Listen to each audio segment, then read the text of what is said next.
अल्लाह तबारक व तआला का इस महल्ले पे इतना फ़ख्र है कि जो अल्लाह फरमाता या जो अल्लाज़ीना आमनू व कूनू मा सादिकीन, ये सारे सच्चों के साथ खड़े हैं।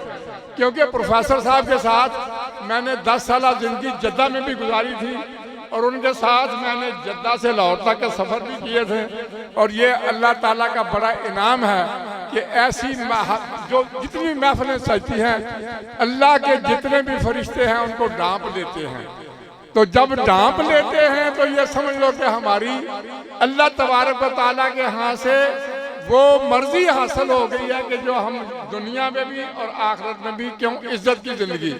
और मैं मोहल्ला की बहन भाऊ बहू बेटियों माओ बहनों से और जितने बुजुर्ग छोटे बच्चे हैं सबका मुल्तमस हूँ कि वो इस महफिल में आए हैं और इस महफिल की रौनक को सजाए हैं। जिस रौनक को अल्लाह और रसूल के महबूब ने सजाया है, अगर हम जैसे गुनाहगार इसमें आ जाएंगे तो अल्लाह तबारक का बड़ा एहसान है हम पे कि अल्लाह तबारक व तआला इस महफिल को, इस तहरीक को रोज़े क़यामत तक जिंदा और तबिंदा रखे और दिन दुगनी और रात चौगुनी तरक्की अता फरमाए। वमा अलैना इल्ला अल बलाग।